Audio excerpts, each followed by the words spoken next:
The security cameras caught everything, me walking into that auxiliary shed, flipping one switch, and walking out like I owned the place. Which after 25 years, I basically did. They'd fired me that morning, publicly humiliated me in front of the entire management team like I was some rookie who'd screwed up his first week. But here's what Brad Hamilton and his MBA consultants didn't know. That switch controlled more than just voltage. It controlled whether 650 people kept their jobs or went home to tell their families the unemployment line just got longer. And I'd just turned it off. I'm Roy Patterson, 48 years old. I don't have some fancy title that looks good on LinkedIn, but for a quarter century I've been the chief electrical systems engineer at Atlantic Steelworks in Pennsylvania. This place devours electricity like a starving beast. I'm the reason the lights don't flicker when the blast furnaces fire up. I'm the reason the main transformer didn't explode during that ice storm back in 19. I'm the quiet backbone keeping this operation breathing. The guys on the floor, tough men with welding scars and backs that crack when they stand, they don't call maintenance when something sounds wrong. They call me. They know that if Roy's walking slow with his morning coffee, everything's running smooth. If Roy's running, you better find some concrete and start praying. Atlantic Steel isn't just a building to me.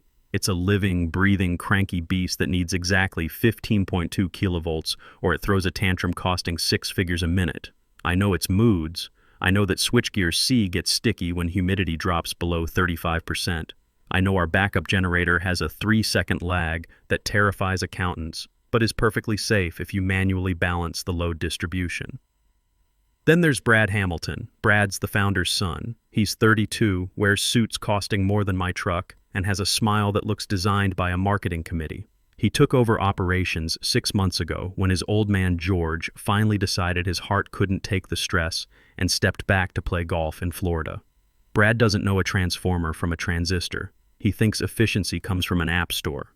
He walks around with his tablet, frowning at things he doesn't understand, which is basically everything that isn't a vending machine. I saw trouble coming about 2 months into his reign. He started bringing in consultants, 20-something kids with MBA degrees who look at a blast furnace and ask if we can optimize thermal output by turning down the heat. I watched them circle my department like sharks who'd read about blood but never seen it. "Roy," Brad said one morning, standing in my control room doorway. Wouldn't come inside. Nobody likes my office. It's kept at 62 degrees for the servers and smells like ozone and burnt copper. Not a place for expensive cologne. We're reviewing budgets. Your department seems heavy. Heavy? I asked, not looking up from monitors. The grid was fluctuating. Local utility was having a brownout, and I was manually balancing capacitor banks to keep voltage sag from tripping main breakers, like trying to land a 747 on an aircraft carrier while someone throws rocks. Expensive, he clarified. 4 assistants, overtime budget rivaling sales team. And frankly, everything seems automated. Why pay for manual oversight on a system that runs itself? I turned my chair around, took a slow sip of coffee that had been sitting since 4 a.m. Cold, tasted like battery acid. Perfect. "Brad," I said, using his first name because I'd been here since before he could tie his shoes. "System runs itself like a grenade flies itself. Works great until it lands. Those automated systems are 25 years old. Logic controllers held together with patches I wrote in code that doesn't exist anymore. You're paying for the fact that when the grid spikes, I know which breaker to sacrifice so the whole plant doesn't go dark." He smirked. That pearly white practiced smirk. "Sounds like job security talk, Roy. We're modernizing. Lean operations. Synergy. I hate that word. Usually means someone's losing health insurance. Cut my budget, you cut your safety net," I said flatly. "The blast furnaces, you know what happens if they lose power more than 20 minutes? We have backups," he waved dismissively. "Backups take 15 minutes to synchronize without manual override because phase converters are drifting. Gives you 5-minute window. Miss it. Molten steel in those furnaces turns into 15-ton bricks. Need jackhammers to get it out. Takes months. Costs millions." "You're being dramatic," he sighed, checking his Apple Watch. "Just justify your existence on paper." Report by Friday. I wrote that report. 45 pages explaining every disaster I'd prevented last fiscal quarter alone. The thermal runaway I stopped in May. Harmonic distortion event in June that would have fried every computer and admin if I hadn't isolated the ground loop. I laid it out like an autopsy of disasters that never happened, but I knew he wouldn't read it. Brad skimmed, looked for bold numbers and bottom lines. My bottom line was a salary reflecting 25 years of being the only guy who knew where the high-voltage cables were buried. Plant atmosphere shifted over the next weeks. My guys sensed it. People stopped making eye contact. Specific kind of silence falls over a factory when layoffs loom, heavier than machinery. Even furnaces seemed to whine louder like they were nervous. I kept doing my job, kept the beast fed, smoothed out spikes, drank my coffee. But I also started cleaning my hard drive. Not company files, I'm professional, but personal notes, cheat sheets, little text files where I'd written system quirks. Furnace 3 vibrates at 59 Hz, stabilizes at 60. Feeder 7 runs hot, ignore alarm until 95 degrees. Main breaker needs left wiggle or won't engage. Tiny crucial details. Knowledge living in fingertips, not manuals. I deleted them one by one. If I was heavy, figured I should shed weight. Yesterday morning the summons came. Calendar invite titled Restructuring Discussion. No agenda, just Brad, me, and Patricia Wilson from HR, a woman who always looked like she was smelling something unpleasant. I put on my cleanest flannel shirt and best work boots, walked through the factory floor toward admin building. I touched cold steel of a support beam as I passed. Goodbye, Pat. The guys nodded. Morning, Roy. How's she running? Running hot, boys, I said. Keep an eye on the gauges. They didn't know, but I knew. Could feel electricity in the air, sharp and dangerous. The storm wasn't outside this time. It was sitting in a glass-walled conference room, wearing a three-piece suit, thinking it was smart because it could read spreadsheets. The conference room wasn't empty. That was the first violation. You fire someone like me, someone who's been foundation since concrete was wet, you do it private, with dignity. You don't turn it into theater. But Brad had made this a spectacle. Around that long table sat department heads, sales, logistics, HR, and 3 efficiency consultants who looked barely old enough to vote.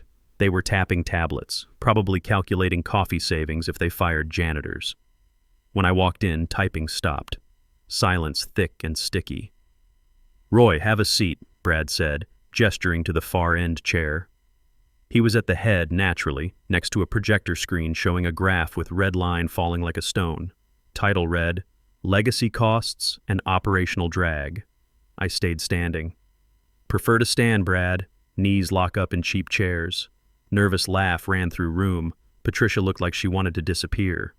Brad's smile tightened. Suit yourself, he said, tapping laptop. Slide change to breakdown of my salary, benefits, team overtime costs, projected in 4K for everyone to see. Violation of privacy, but Brad didn't care about privacy, cared about dominance. As you can see, Brad began, addressing the room rather than me, engineering oversight department is bleeding us dry. Premium prices for manual intervention in automation age. Consultants ran full audit. Conclusion, current grid management handled by existing software with simple remote monitoring.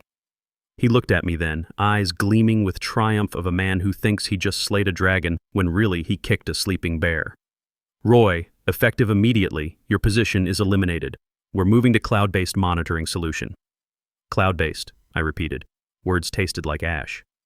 You're running a 50-year-old steel mill from the cloud. What happens when internet goes down? When latency hits 500 milliseconds and phase synchronization drifts?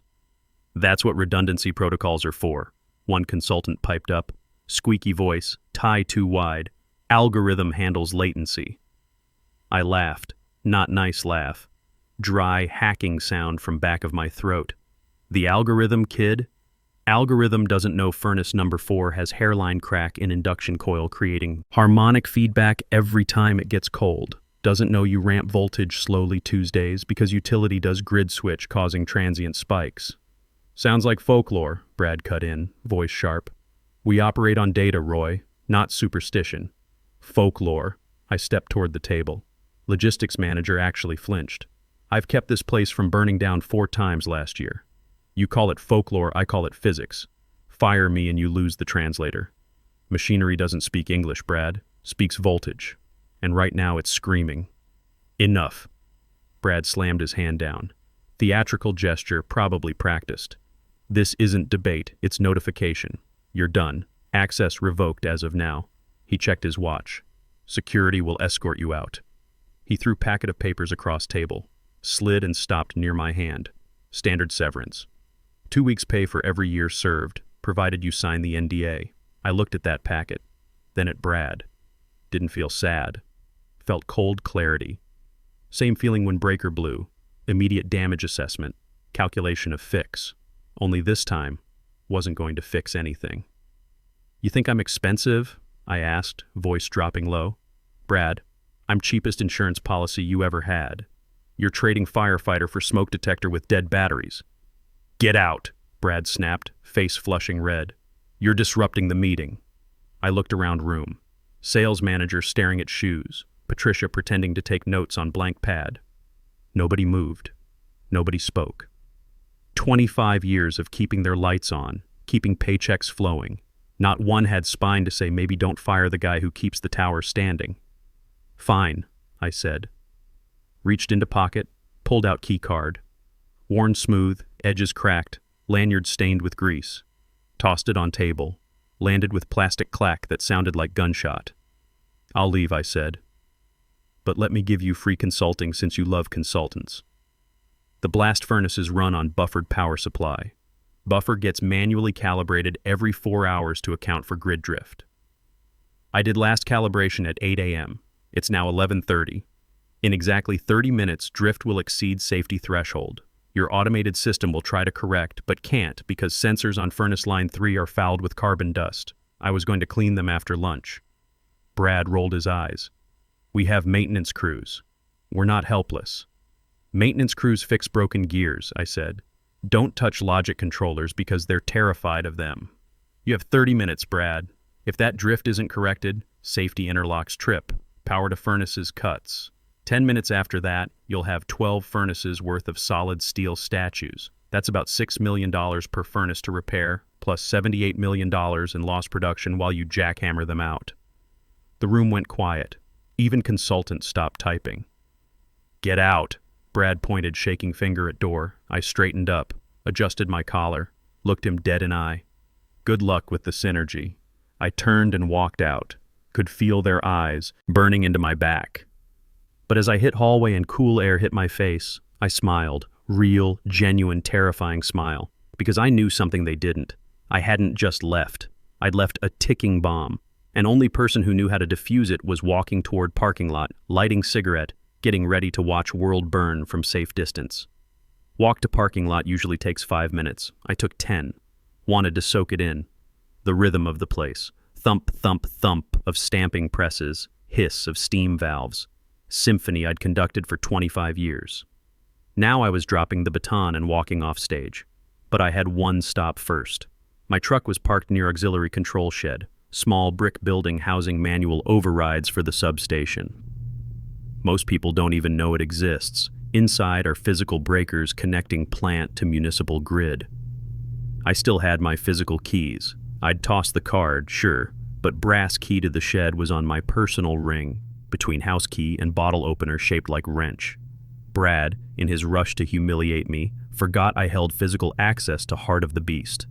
I unlocked heavy door and stepped inside. Cool and dark, lit only by green and red LEDs on breaker panel. Hum was louder here, physical pressure against eardrums. This was raw feed. 138,000 volts stepped down to 15,200. I stood looking at panel. There was switch labeled SW7 Auto Sync Override. Here's the thing about Brad's beloved automation. Software tries to synchronize our internal frequency with city grid. City grid is dirty, fluctuates. When software sees too much variance, panics and shuts down to protect equipment. To prevent that, I keep SW7 in manual position. Tells computer, shut up, I got this. Ignore the jitter. Forces system to stay online even when power isn't perfect. If I flip it to auto, computer takes over. Without my custom patches, which I'd so carefully deleted, computer will see natural grid jitter, assume catastrophic fault, trip main breakers. Wouldn't happen instantly. Takes time for sampling cycle to complete. Maybe 10 minutes, just enough time to drive away. I reached out. Hand didn't shake. Felt cold plastic of switch. You want automation, Brad? I whispered to empty room. You got it. Click. I flipped from manual to auto. Green light flickered once, turned solid red. Hum didn't change. Lights didn't dim. To untrained eye, nothing happened. but I knew I'd just lobotomized the system, taken steady handoff wheel and engaged cruise control that didn't know road ended at cliff. I stepped out, locked door, walked to my truck, older than some interns, with rusted wheel well and bumper sticker saying I am the warranty, tossed gear bag and passenger seat. As I climbed in, saw Steve Walsh, head of security, doing rounds in golf cart. He waved. Steve's good guy. Brings donuts Fridays. Has no idea his boss just fired only person keeping him safe. Leaving early, Roy? He called, slowing down. Yeah, Steve, I shouted over engine as I cranked it. Taking permanent vacation. Brad's orders. Steve frowned, confused. Permanent? What about the... He gestured vaguely at Humming Factory. Not my problem anymore, I said, putting truck in gear. Hey, Steve, do me favor. Yeah? Don't ride elevator in casting tower next hour. Take stairs. Why? Trust me. I peeled out of lot but didn't speed. Drove speed limit, obeying every traffic law. Wanted to be miles away when alarms started. Checked dashboard clock, 11:42. Sampling cycle was 5 minutes. Error validation was 3 minutes. Trip sequence was 2 minutes. 11:52. That was time of death. I reached for Marlboros, shook one out, lit it with truck's lighter, took drag deep enough to scorch lungs, tasted like freedom and ash. Phone buzzed. Text from Lisa Torres, my assistant. Roy, where are you? Voltage monitors acting weird, frequency oscillating. Should I call you? I didn't reply. Held phone for second, then powered it off. I turned onto highway. Factory was gray smudge in rear view, white steam billowing into blue sky. Looked peaceful, industrious. You got 10 minutes, I said to reflection. Better start heating up crowbars. Gonna need them. Didn't go home. Home is quiet. Home is where I think too much. Instead, pulled into O'Malley's. Dive bar 5 miles up road that smells like stale beer and regrets. Noon on Tuesday, so clientele consisted of me, guy who looked like he'd been sleeping in his car since Clinton administration, and bartender Carmen with hair-defying gravity. Afternoon, Roy, Carmen said. Bit early for heavy stuff? I'm celebrating, I said, sliding onto stool. Give me Boilermaker. Cheap whiskey, keep them coming. Celebrating what? Retirement. Involuntary but effective immediately. Carmen raised eyebrow but poured shot. I downed it. Burn was grounding. Phone was buzzing against bar like angry hornet. I knew exactly what was happening. Right now, inside plant, lights in main hall would be flickering. Not strobing, but subtle dimming, like building gasping. Heavy motors, crushers, conveyors would be changing pitch. That smooth, deep hum turning into jagged grinding as frequency slipped from perfect 60 Hz to 58.5. On factory floor guys, Tony Rodriguez, Danny O'Brien, Joey Martinez, would be looking up. They'd feel it in boots. Floor vibration changes when phase balance goes off. Tony would be yelling at new kid to check breakers. In control room, alarms would start. First yellow warnings. Voltage sag detected. Harmonic distortion. High. Lisa would be clicking frantically, trying to find override commands. But override commands were in my head, and I was drinking bourbon. Where's Roy? Someone would scream. Maybe Danny. He never trusted computers. And Brad. Brad would be in his office, maybe still in conference room explaining to board how much money he just saved. Wouldn't hear hum. Admin building is insulated. Wouldn't know until lights went out. 12 o'clock p.m. High noon. Phone started dancing on bar. Not just vibrating now, practically walking. I flipped it over. 15 missed calls. Patricia from HR. Brad. Do not answer. Lisa. Work plant emergency line and texts rapidly devolving from confusion to terror. Lisa. Roy. Main bus is tripping. What's code for manual bypass? Lisa. Roy. Pick up. System is crashing. Brad. Call me immediately. There's glitch. Brad. System is failing. Fix it.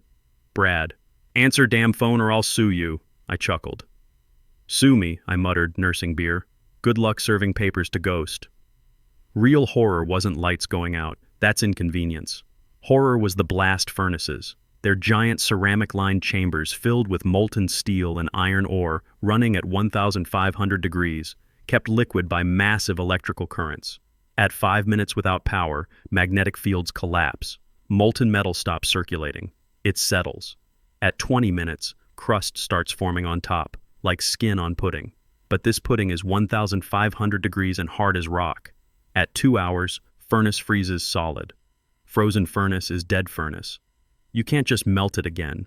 You have to dismantle entire structure, jackhammer out solidified steel which ruins lining, rebuild from scratch. Costs about $6 million per furnace. We have 12 furnaces. Do math, Brad. That's $72 million in oops, and that's just repair cost. Lost production, missed contracts, penalties for late delivery to auto manufacturers. You're looking at $150 million hole in ground. Phone rang again. FaceTime from Lisa. I stared at it. Could picture her face, pale, terrified, lit by flashing red alarm strobes. I felt twinge of guilt. Lisa was good people. Didn't deserve this. But if I answered now, if I walked her through it, Brad would claim it was minor glitch. He'd spin it, say, see, we handled it, and I'd still be fired. You don't cure infection by treating symptoms. You let fever burn. I let it ring to voicemail. Another round? Carmen asked, eyeing phone. Your boss seems persistent. Ex-boss. Toxic relationship. Only calls when he needs something fixed. Suddenly, TV in corner cut to breaking news. Breaking. Smoke reported at Atlantic Steelworks. Emergency crews responding.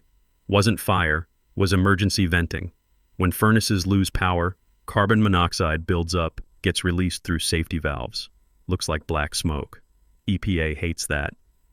Well, I said, raising glass to TV where helicopter footage showed my life's work venting angry black clouds. Looks like synergy just hit fan. At 12:45, black town car screeched into O'Malley's gravel lot. Wasn't Brad. Brad drives Tesla because he thinks it gives him environmental cred. This was Lincoln Continental. Old school, heavy steel. Door opened and George Hamilton stumbled out. He looked like he'd been dragged from golf course. Polo shirt, khakis, face red from more than sun. Didn't look happy. Looked like man who'd just been told his retirement fund was on fire. He burst through door, scanned room, saw me, marched over, smelled of expensive cologne and panic sweat. Roy, he gasped, out of breath. You have to come back. I didn't turn around, kept watching news. Get in line, George. I'm enjoying my severance package. Severance? George grabbed my shoulder. I spun on stool, knocked his hand away. Roy, furnaces are cooling. Temperature's down to 1300. We have maybe 20 minutes before crust is too thick to break. Sounds like management problem. Brad said automation would handle it. Maybe try rebooting cloud. Brad is an idiot, George shouted. Carmen stopped wiping. Drunk guy woke up. We fired him. Suspended him. Whatever you want. Just get in car. You fired him? George, you signed off on budget cuts. Don't pretend this is all Brad. He pulled trigger, but you bought gun. George turned pale. Roy, please. We're talking about company.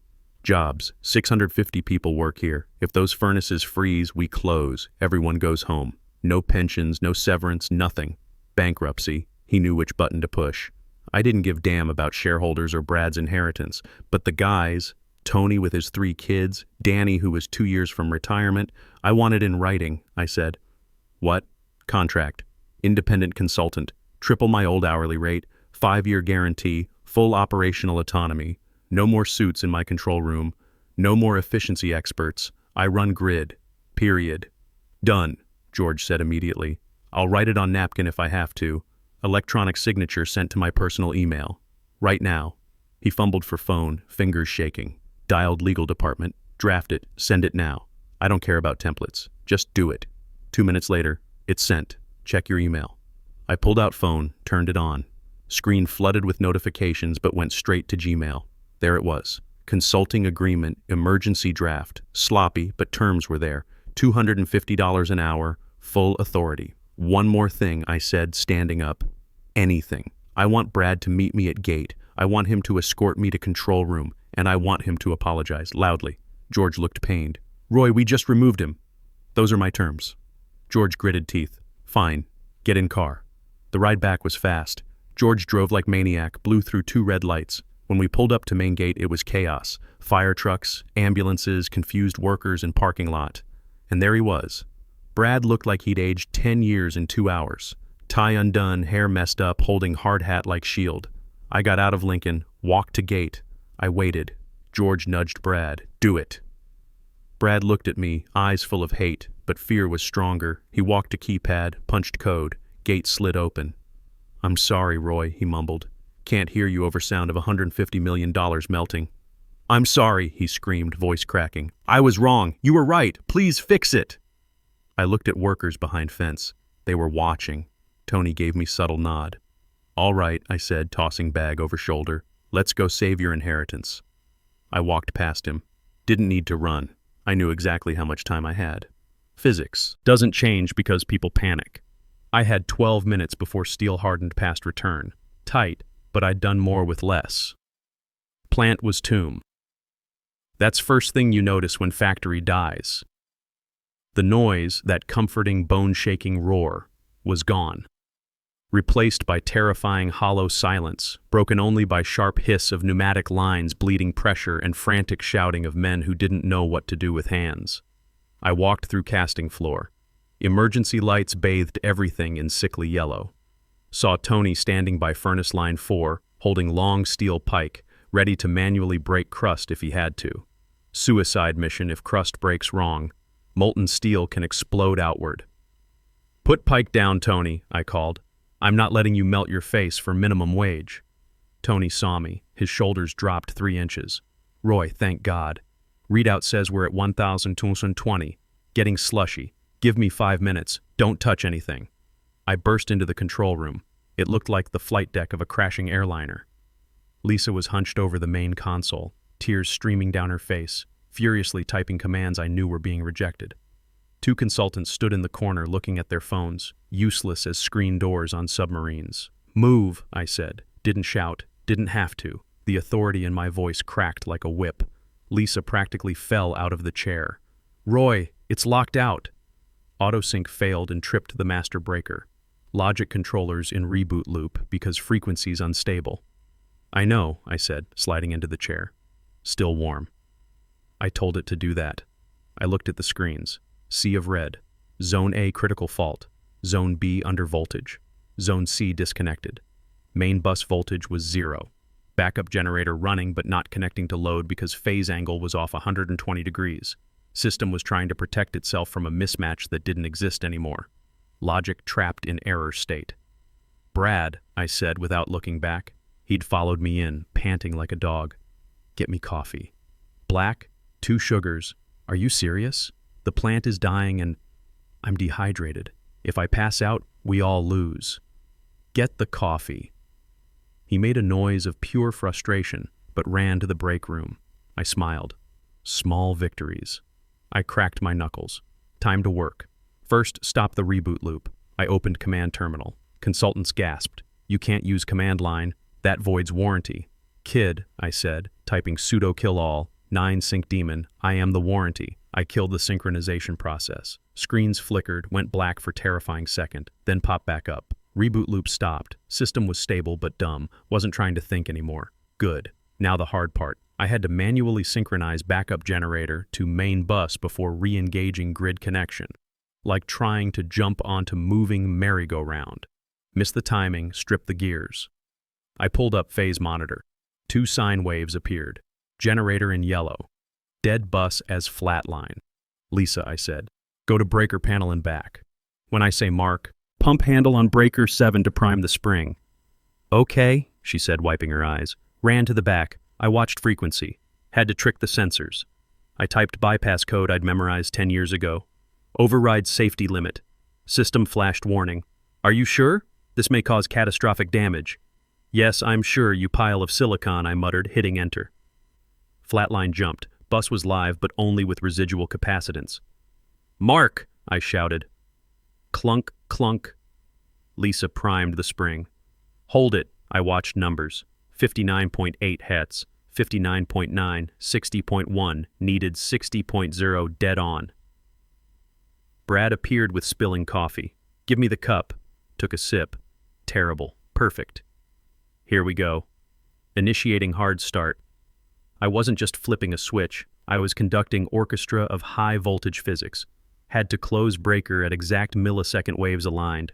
Finger hovering over enter key. Thump, thump. My heart. Or cooling fan. 60.0 Hz. Click. For a second, nothing. Silence stretched thin and screaming. Then from deep in bowels came sound. Ka-chunk. Sound of 3,000 amp breaker closing. Loudest, most beautiful sound in the world. Lights flared bright, dimmed, steadied. Hum returned, started low, growl in floorboards, rose to familiar bone-rattling vibration. Screens turned red to yellow. Zone A, recovering. Zone B, stabilizing. "We have power," Lisa whispered. "Oh my God, we have power." "Not yet," I said, eyes glued to thermal readouts. "We have juice. Now we see if patient's brain dead." I looked at furnace temperatures, hovering at 1,220 degrees. Critical freezing point was 1,200, 20 degrees of wiggle room. "Full load," I said, typing furiously. "Dumping everything into heaters. Ignore efficiency warnings. We need heat now." I pushed sliders to 110%. Alarm screamed. "Overcurrent. Transformer temp high. Let it scream. Burn it if you have to." I sat back watching temperature graph. Flat line, not going up. "Come on," I whispered. "Come on, you beautiful beast." The line was stubborn. 1,020, 1,119, 1,020 again, teasing us. Electricity flowing, dumping massive energy into furnaces. But thermal mass of steel is huge, takes time to reverse cooling. "Why isn't it going up?" Brad demanded, sweating through his shirt. "Thermodynamics, Brad. You can't bribe physics." Then it happened. 1,021, 1,023, 1,025. Curve started bending upward. Current was biting, heat soaking back into metal. Beast was waking up. My phone pinged. Text from Tony on floor. "Crust breaking. We got flow. No leaks." "You did it, boss." I let out breath I didn't know I was holding. "We're good." Furnace line stable. Climbing back to operating temp.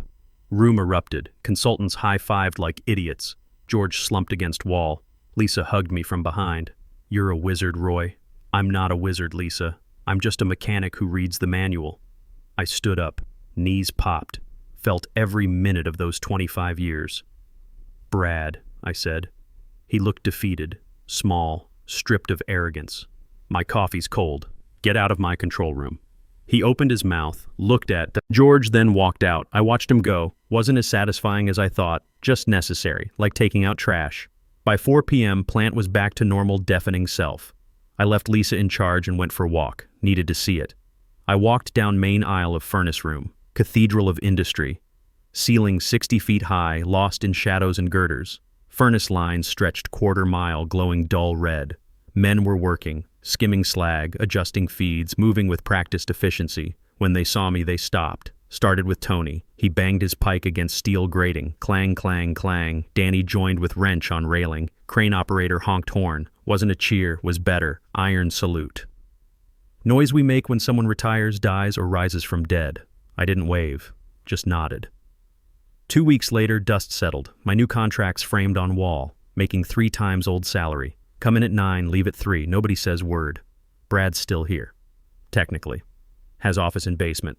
They gave him title Director of Strategic Vision, which means he stares at wall envisioning strategy where he isn't laughingstock. I'm sitting in control room now. 2:30 p.m. Grid stable, hum's perfect. Sipping coffee Lisa brought me. She's been promoted to Junior Systems Engineer, teaching her the code, teaching her where bodies are buried, not so she can replace me, but so she can survive me. I look at Lisa working those controls, same focused look I had 25 years ago. Someday she'll train someone else, pass along what I taught her. That's how it works in places like this. Knowledge flows down through generations of people who actually know how things work. Plant's humming perfect now, steel's flowing, and somewhere in his basement office, Brad's probably trying to figure out what went wrong with his automation. Me? I'm right where I belong, taking care of the beast that feeds 650 families. This isn't just a job, it's a calling. It's about keeping the lights on, keeping America running, and making sure the next generation knows the difference between data and wisdom.